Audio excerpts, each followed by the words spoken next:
Yeah, man, we back at it. YJ and this thing. Boss man busy in the building. What's happening? What's happening, man? We usually don't do the sports thing, but I know Tyreek Hill, man, in this situation. We got the Jimmy Butlers of the world. We got the Tyreek Hills of the world. These people making millions of dollars and they not satisfied with what they or where they at. Rich people problems. Rich people problem. Basically, that. Let's go ahead and tap in. This video is from 2 years ago. Of course, he was at the Kansas City Chiefs, which going to the Super Bowl and whatnot, and Miami Dolphins didn't even make the playoffs. So it's just funny, man. Over time, going back to some of these things, some of these videos, man, they age like spoiled milk, and you go back and watch them and be like, man, bruh, you were tripping, bruh. But let's go ahead and get into it. You really had a great situation. You had a great offense with Andy. Andy was dialing it up. You had weapons around you, so they really couldn't double team you because you had Kelsey, you had Nicole. For a couple of times, you had Sammy Watkins, you had Robinson. So you've had guys around you. You had a great offense. And you seem like, dang, man, Tyreek in Kansas City, Mahomes, you have the quarterback. Nothing needs to be said about him. Right. When did you think that there's a possibility that, you know what, man, I might not finish my career in Kansas City? It got like that probably like mid last season.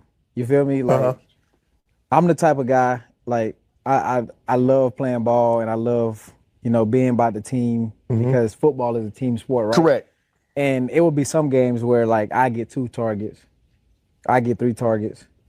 And we'll go into meetings and my coach would be like, hey, we got to get you involved. We got to get you involved. And I'm like, nah, y'all need to get me involved yesterday. Don't tell me about it today. Exactly. Like, you know how to, the feeling. So I'm calling my agent every week after they say some crazy stuff like that. Like, bro, I got to get out of here. So let me ask you a question. Because obviously you're not a guy to bite your tongue. And obviously. So we heard that before, right? We heard this from Terrell Owens with Tony Romo.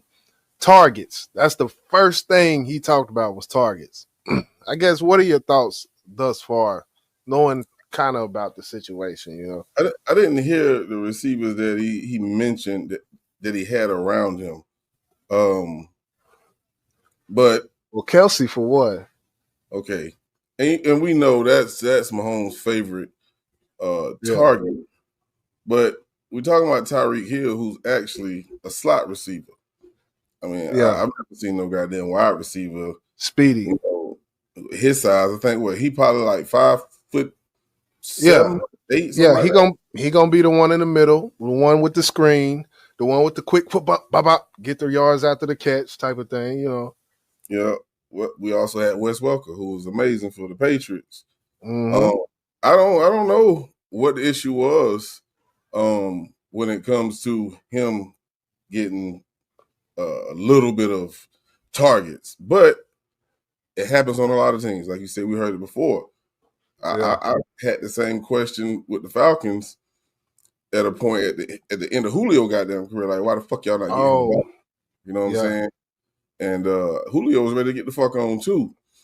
I think in his situation, I ain't gonna keep this long, but I think in this situation, you have to choose what you're chasing. Greatness, which is sometimes considered how many championships you win. Or you're trying to be one of the best wide receivers of all time, which he'll never be, but he is one of the fastest. So I think with him, rings didn't mean shit. And I bet you fucking regret that shit now, though. Hey, excellent breakdown. I will say that because you brought up some points I didn't even think about. Did you go to EB? Did you go to Andy? Like, bro, what's up? I mean, during the week of practice, y'all throwing me all these balls. I get into the game and I get 2 targets. What's really going on? No. I'm not like that. I'm not gonna go to anybody. I'm gonna go to my position coach because I deal with him more than I deal with them. Right. You feel me? And I'm gonna go talk to him. But what if he ain't relaying the messages that you would need relayed? And I'm out of there. You see where I'm at now? I'm out of there, man. But I love EB. I love Coach Andy Reid. Those guys really helped me get to where I am today. You know what I'm saying? As a young player, I feel like they really developed me and like shaped me to who I am today. So, did you have a conversation with Mahomes, Patrick? Did you say, "I'm sorry, bro, but I'm out. I just need to do this. This is not anything to have to do with you. This is about me and what I think is the best for my career. So check this out. I talked to Andy and I talked to PM. I talked to both of them, Patrick Mahomes. So I'm like, so I talked to Coach Andy Reid, and I'm like, Coach, like, I don't even need to be the highest paid receiver. I just want to be taken care of, and I want to stay, you know, with Kelsey. I want to stay with Pat. I want to stay with my brother. So you had that conversation to Andy. Look, I had that conversation with Andy. I'm here. Just take care of your boy, man. Just make me 25 M's. You know what I'm saying? Yeah. Match me with AJ Brown, and I'm cool with that. He was like, okay. So we get back. They got it to 25 M's, but the guaranteed money wasn't looking right. So me and Drew going back and forth with that. I'm like, Drew, it's fine. Drew's like, no, we can get more. You know how agents are. Like, of course. And that's what he should do. So then I talked to Pat. He was like, yeah. He's saying the same thing, bro. We got to get you back.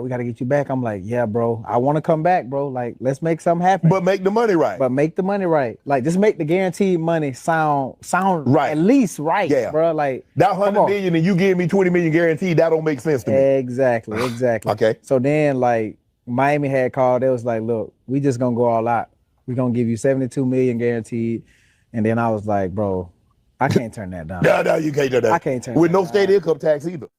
My thing is, if you a football player and you see the position where he's in now, you see what he's saying now, and then going 2 years later and hearing him say that, and then hear what he's saying now when it comes to Miami and that situation he got going over there, it's like, man, what? Like, what? You want your cake and you want to eat it. Me, like I said, man, I just got to do what's best for me and my family, dog. If that's here, or if that's wherever the case may be, man, I'm finna open that door for myself, dog. As I'm opening the door, like I'm out, bro. So that's him at Miami after they didn't make the playoffs, basically. They got toe up in their last game, if I remember correctly, and that was after the game, him saying that, in which he kind of did come back and try to walk them comments back, emotional and whatnot. But listen, what we call his type of character, we call them prima donnas. We want everybody to cater to him and what he wants. I'm not saying Tyreek Hill is not a good football player, because he is. But you left one team because of targets. But they was going to the playoffs, winning Super Bowls. But now you get to the next team, got the money you wanted. Right. I guess the money was an issue as well, because he said 25, the guarantee wasn't enough, so he got 72 from Miami. Mm-hmm. Okay, cool. You got that wish. But now you missing the playoffs. You got to make up your mind, bro, what you want. Now, I don't know where you're going to land, but, hey, we'll take you in Atlanta. I'll tell you that. We'll definitely take you in Atlanta. So they're going to take you in Atlanta. He's going to have issues, like signing, not real big issues, because he's a great player. But motherfucker's going to be questioning his integrity and his loyalty. Right. I agree with that. I definitely agree with that. Yeah, it's only so much you can say, because just seeing that little dichotomy between what you seen 2 years ago and what you seeing now in the two different teams and two different levels, it's like, bruh, you ain't looking, shit look crazy. Like, you looking crazy out here. To me, you looking crazy. Yeah, I know good and very well he didn't think he was going to go to Miami and win the Super Bowl. I know he didn't think no dumb shit like that, because that would be stupid. I think the best place for him, and I don't know if they were even in the run-ins to get him, but it would have been Baltimore. At least that would have been a team that was in the run-ins of the Super Bowl, or even Buffalo.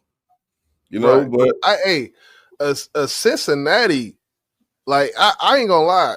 Like, someone like that who's kind of on the cusp of being something, you kind of got you a quarterback that, even something like that, even like, it ain't the first pick. Of course, you hear Miami calling, you hear beaches, you hear, party, city, city life and all that shit. But I don't know, man. Think about it, Cincinnati, though, I think they number one receiver is Chase. What is something Chase? That's on the wing, though, right? Yeah, he's a wide receiver, but still, who they gonna throw the ball to? Him? You feel me? So it is what it is. He has to make up his mind because he want to be number one. Yeah, and he's not. He will never be number one. He's a fucking slot receiver. Slot receiver. That's why they'll never be the first receiver you throw to. Never. I mean, yeah, it's the role to go to you. Right. But that's what I'm saying. Like, there's plays. Like, I remember when he was on KC, it was whole pitch plays. You'll think Mahomes about to pass it off to the running back, and then he'll pitch it over to Hill. Hill up the, like, we want you for your speed. And then he would get some long balls every now and again just because he's so fast that if they man-on-man his ass, he down the field with it. But, if you're not like 6-something, usually you're not going to be that number one when it comes to wide receivers. So, they normally have plays designed for players like him in the offense. Right. And I believe that's why he will never be targeted in the game probably more than 6-7 times, if that, because the main targets are their wide receivers, they're big guys, you know what I'm saying? But, they also will implement plays like, reverses, like that. So he has to understand who he is as a player. We're not saying you're not a good player, but you're limited in what you can do because of your size. Before we get up out here, it was another interview. It shit sounded so weird. He was like, I got in KC and Kelsey, that's Mahomes' man. He invited him. He invites him to his house. Mahomes invites Kelsey to his house. I ain't never get no invite. I ain't never felt like no side chick. I felt like the side chick. Like, I was like, what? Come on, like, bro. It's just some immature shit that I see with him, man. And I've been seeing it, but yeah, now that he left the Chiefs, man, we about to expose this shit, man. You own some prima donna. You own some diva shit. You's a diva. Terrell Owens 2.0 out this bitch, man. Hold on now. Goddamn, man. We gotta leave T.O. alone now. That's my dog. You play for the finals. Yeah. T.O. was a beast. Don't talk about my quarterback. Hopefully he get it together this up and coming season. I don't know where he's gonna go. But again, we'll take you in Atlanta. But you have to make a home somewhere. Yeah. And I think it should be this next team you go to. So sit back, sit down, talk with your agent, your family, and see where you want to go. And sit your ass there. On that note, we out, man. Boss, YJ, we up out of here, man. Salute to the people, man.